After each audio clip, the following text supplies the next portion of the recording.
Greetings all, it's Blue Knight, and welcome back to Starfox Adventures! Previously, we made our way into Krazoa Palace and dropped off the second Krazoa spirit within the palace. We also saw that Fox finally met Crystal for the first time while Crystal was being unconscious. Still, Fox finally got a glimpse at his new crush. I guess he now has more of a reason to actually get the rest of those spirits, because he wants some of that crystal tail, if you know what I mean. We also got a new scarab bag from the warpstone shortly afterwards, which now increases our capacity in our wallet from 50 to 100. Furthermore, he gave us directions to head off to Cape Claw, and that's exactly where we're going today.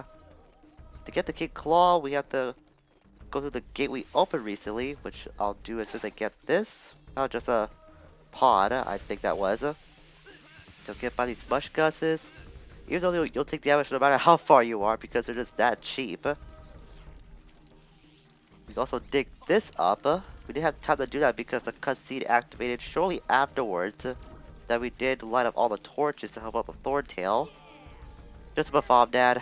I already have the maximum amount to of those guys, so that's not going to be useful to me for the time being. To get the Kid Claw, we have to go down this path, which we haven't gone down before. So Thorntail Hollow. Going over here will take us to a little pond of sorts. So what we actually have to do is go down this way. Need to get some magic too. I just realized I'm running out of those things as well.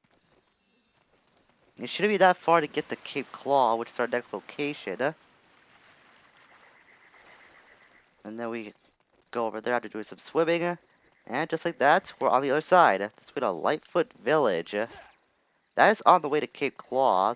So don't be thrown off if you do come across that sign. I don't think we can actually access Lightfoot Village right now, but that's something we'll have to keep in mind for later on. Going down this long tunnel. Pretty sure it's gonna give me some health. Yep, it did. And we're at quote-unquote Lightfoot Village. The village is actually beyond this gate, but we can't access that right now. But to the left, there is a boost pad, which we could use to get to the higher level, because there are some fuel cells in this area that might be pointing towards the actual village. Is the compass. No, it's... Oh, pointing towards that. Okay, can I actually make the jump, though? Let's try. Yep, I did, just barely. More scarabs. We're actually gonna need some scarabs for something that's coming up momentarily. I'll just get by Tricky. He's solves to be on the job like always. Can't really trust that guy when you actually need him. And the one time when you do need him, like we did with that boss fight with Galen, he's not useful at all. Truth be told, Tricky has been kind of instrumental in our journey so far, but he's still a brat. He will always be a brat no matter how helpful he is. Take out the Sharp Claw. Come across this thing. This is a scarab toll. We have to pay scarabs to open this gate in front of us. It's 60 scarabs to enter Cape Claw. And it's a very hefty toll at that. 60 scarabs. God, in you go. That's why I was going around to collect more scarabs, because we have to pay this hefty toll. We'll just keep going through in the meantime. I don't think there are any more things we can collect that's of importance right now. Yeah, no fuel cells in the upcoming area. This maze isn't that hard to figure out. Just head on through, go to the right or to the left, whichever works. But watch out for those plants, because they will attack you if you get too close. I'm pretty sure if you can attack them when they're opening their tongues, I guess, you can disable them for a short amount of time, but they will recover after a bit of time. I don't think I mentioned this till now, but if you hit R while not in combat, this will also use the shield as opposed to the X button where we are in combat that we can defend ourselves. That's how you're able to block off any projectiles or any attacks that you don't see coming. Just like that, we're already through the maze. And now we're going down this way. How did Tricky get in front of me? Stupid Earthwalker warping powers, I swear. This tripped me up when I least expected. Okay, the fuel cell compass is indicating there are some stuff nearby.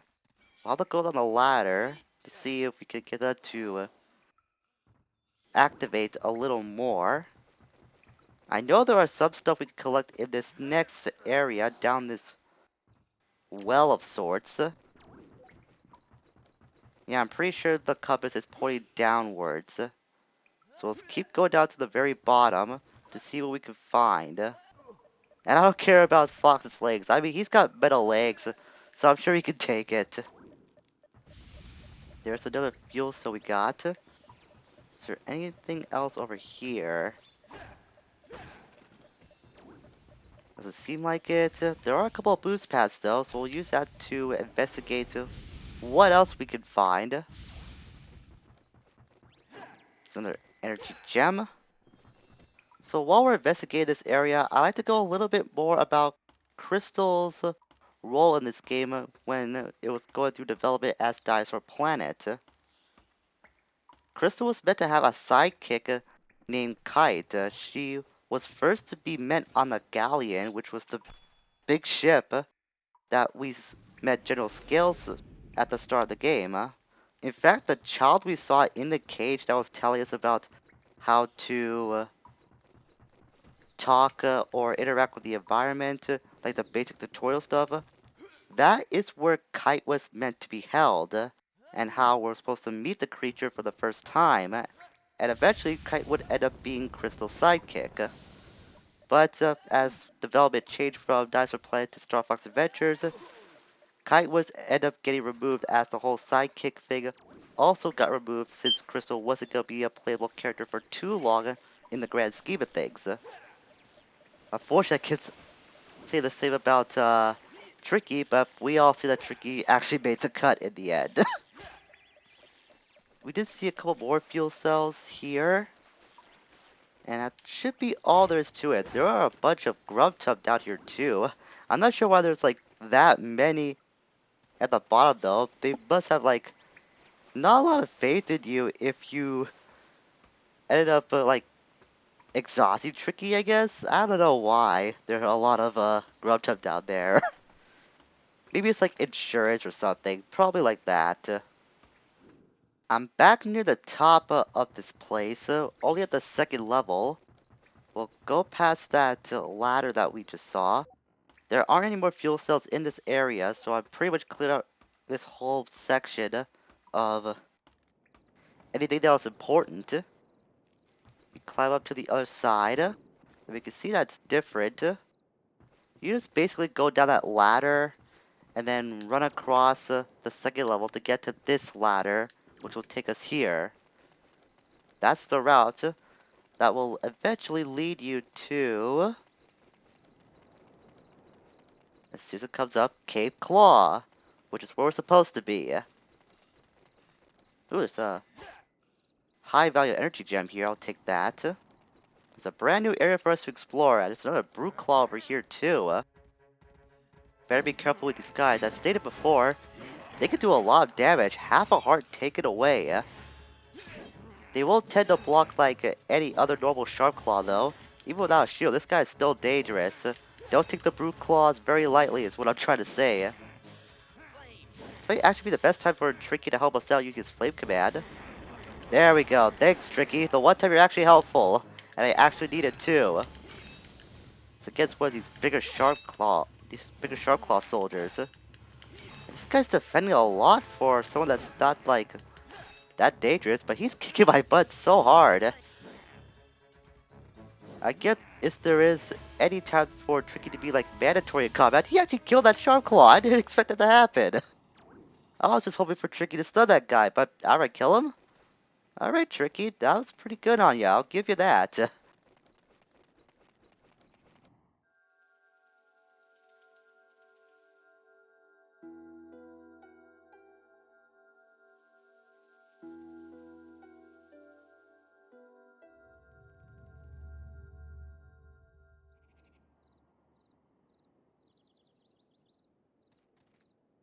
Okay, that was pretty strange. I have no idea what that was all about. But I guess we might find out momentarily what the importance of that cutscene was.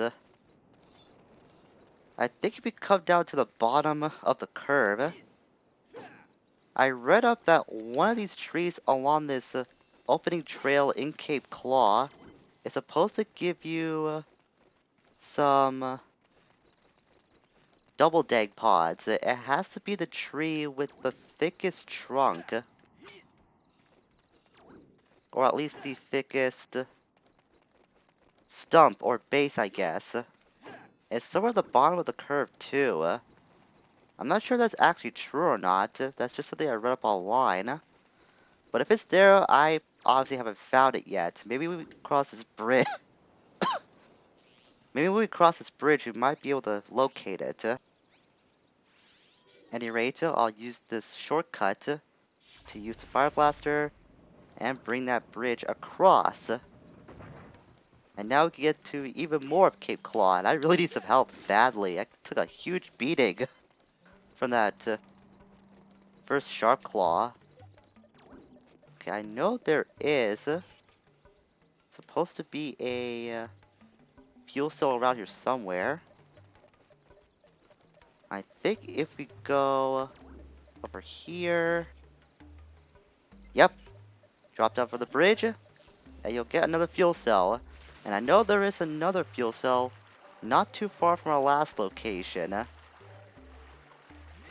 Get onto this pier, and there's the other fuel cell. I don't think you can go onto these islands by foot, though.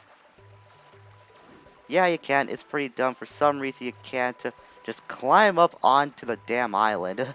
You actually have to hop down from a higher point to get onto those little islands to get the fuel cells. Is it gonna be worth it? Well, I guess it's up to you, depending on how much you value the fuel cells. And I value them very much, but I just want to collect everything in the game. That's why I like doing that. There's another new enemy that we could take down in one hit. Okay, I didn't think they'd be that weak. I thought that guy would provide a lot more trouble for me. I want to see what his name is, though, if I can actually... Kushi, deadly little pests. Alright then. I guess we could classify these guys as like Snaplax that can, or Snaplux that can fire projectiles, but then again, the Snaplux could do that too. These guys we could take about one hit. Kinda like the Snaplux as well. It makes you think why these guys exist if you actually give it a lot of thought when you compare them with two Snaplux. I guess it's supposed to be like Cape Claw exclusive enemies? I'm not sure. Okay, where to go next? Now we see Bribe Claw over there. And there's a dig spot here. It'll get tricky to find that while I go around to get some health back in the meantime. And a place for you to get some more scarabs. There's a rock over here. And Tricky found something very valuable. Voila! It is a gold bar. The High Top have a fondness for all things gold, so maybe if you give it to him, he will help you? Oh, that's interesting to see. I think there might be a fuel cell around here somewhere. Nope, the compass not reading anything right now. But this place is kind of big if you look at the map, so there might be a fuel cell on the other side of this map. So we see Bribe Claw is here. You pay me scarabs to pass. 25 scarabs to pass. I think that was the same toll as last time. But you don't actually have to do that. For some reason, there's a very easy shortcut that can make you bypass Bribe Claw. And if you do this, you don't have to pay the toll at all. Just go to this boost pad that's right behind him. Go up the boost pad. Oh, and come face to face with this deadly Brute Claw or Bribe Claw. He's not letting up. I'm actually gonna get away from that guy though. One time I'll actually run away from an enemy because Tricky is not up here with me. And he's going to be the key to actually defeat that Bribe Claw now that Tricky is up here. Thanks to Earthwalker warping powers, I can now abuse the Flame Command. And give this guy what for. Thanks, Tricky. Now I can press the advantage. Do that rolling combo. Stun him a little bit more.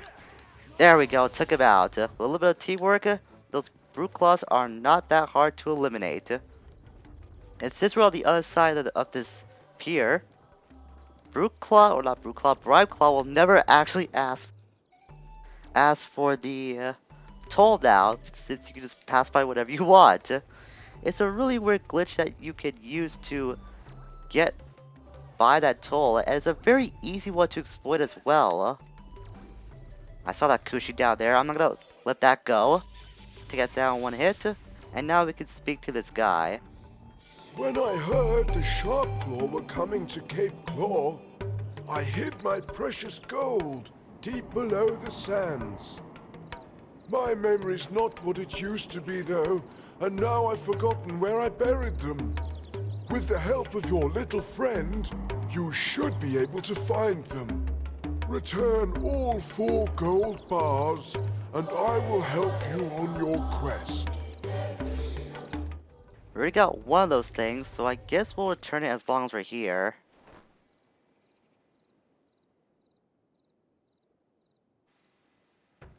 And that's pretty much the animation for it. I think what I'll do is I'll go around Cape Claw and collect the rest of those gold bars before returning back to this particular high top, and we'll just deliver them all at once. And just to show you that it is called a high top, not many members of this tribe left. This goes to show just how rare these guys are, I guess. But we'll help out with the gold bar hunting in the next episode. I just barely want to get to Cape Claw today, and now that we're here, I think this would be a good place to stop things for the time being. So next time, as Fox tries to catch his breath, we'll go around Cape Claw and collect the remaining gold bars, as we'll help out this high top and see where things go from here. Until we meet again, farewell for now.